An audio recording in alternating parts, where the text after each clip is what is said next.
আসসালামু আলাইকুম রহমতুল্লাহি অবরাকাতু। বন্ধুরা, আশা করি সবাই ভালো আছেন। আজকে আপনাদেরকে শেখাবো গুরুত্বপূর্ণ আরবি টু বাংলা ভাষা। তো বন্ধুরা, শুরু করা যাক। সর্বপ্রথম যে শব্দটি রয়েছে আনা আক্কেল, এটা হচ্ছে আরবি শব্দ। এর বাংলা শব্দের অর্থ হচ্ছে আমি খাবো। আনা আক্কেল এর বাংলা শব্দের অর্থ আমি খাবো। মাফি গিরগির, মাফি গিরগির এটা হচ্ছে আরবি শব্দ।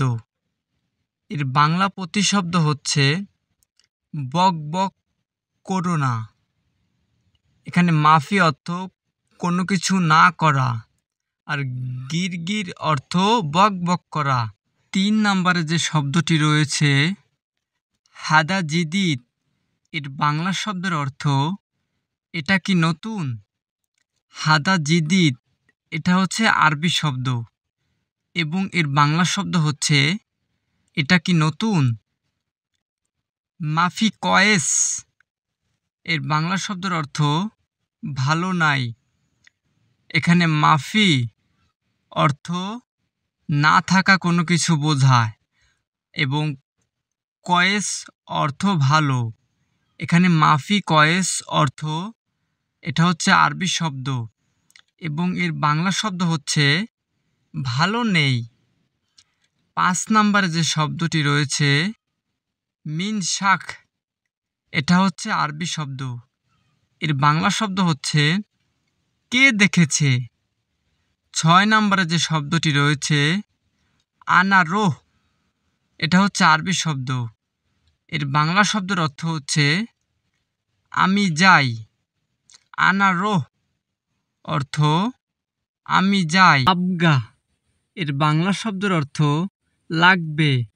এখানে আবগা এটা হচ্ছে আরবি শব্দ এবং এর বাংলা শব্দের অর্থ লাগবে। 2 নম্বরে কুল্লু শগল, এর শব্দের অর্থ হচ্ছে সব কাজ। এখানে কুল্লু অর্থ সব, শগল অর্থ কাজ।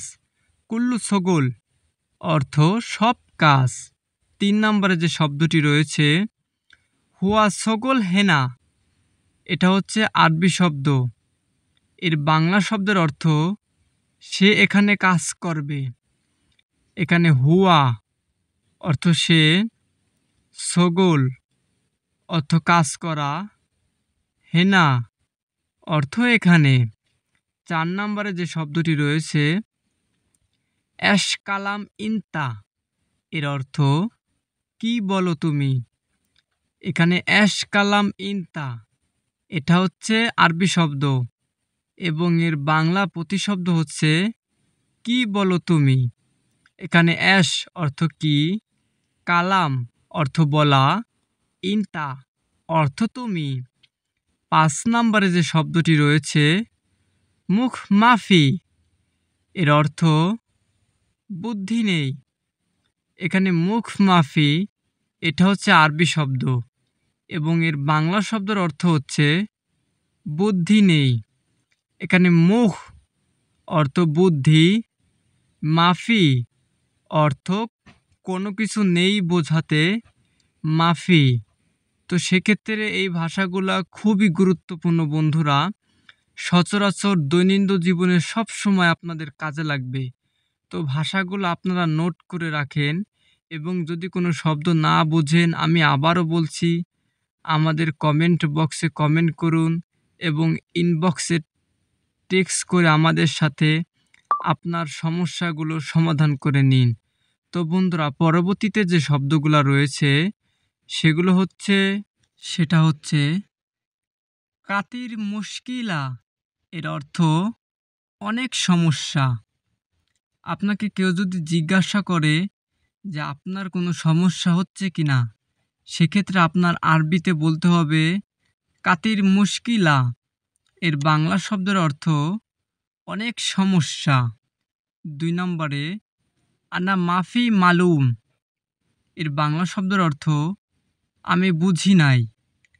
আপনি যদি সৌদি আরবে গিয়ে কোনো কিছু না বুঝেন, কোনো কাজ না বুঝেন, কথাবার্তা না বুঝেন, ভাষা না বুঝেন, সেক্ষেত্রে আপনাকে রিপ্লাই করতে হবে বিষয়টা।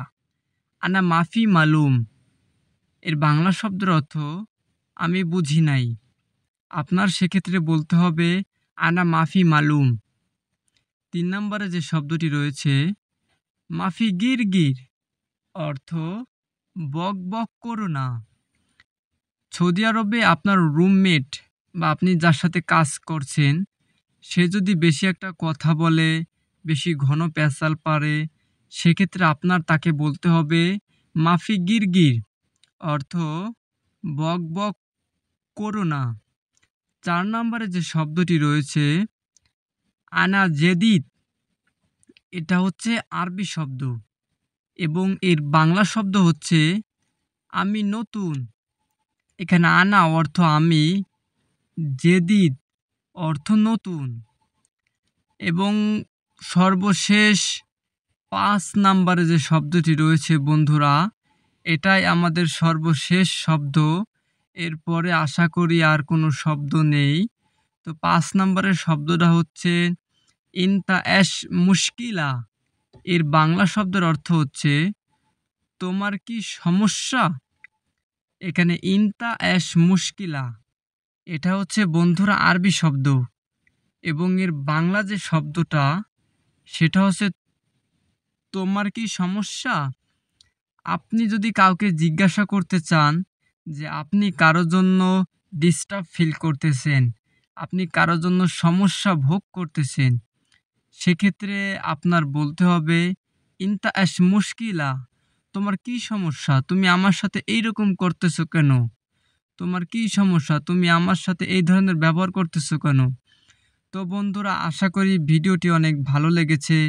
আরও নতুন নতুন ভিডিও পেতে, আরও নতুন নতুন শব্দ পেতে, আপনারা যারা আমাদের চ্যানেলে নতুন আছেন, আপনাদের জন্য আরও ভালো ভালো সহজ সহজ ইজি ইজি শব্দ, আরবি শব্দ আমাদের কাছে আছে এবং আমরা এর পরবর্তী ভিডিওতে আরও নতুন নতুন শব্দ নিয়ে আলোচনা করব। তো বন্ধুরা, আপনারা আমাদের চ্যানেলটি সাবস্ক্রাইব করুন এবং আমাদের সবসময় পাশেই থাকুন এবং এবং যদি কোনো সমস্যা হয় আমাদেরকে টেক্সটের মাধ্যমে বা আমাদের স্ক্রিনে দেওয়া নাম্বারের সাথে যোগাযোগ করুন। ভালো থাকুন, সুস্থ থাকুন। আসসালামু আলাইকুম। খোদা হাফেজ।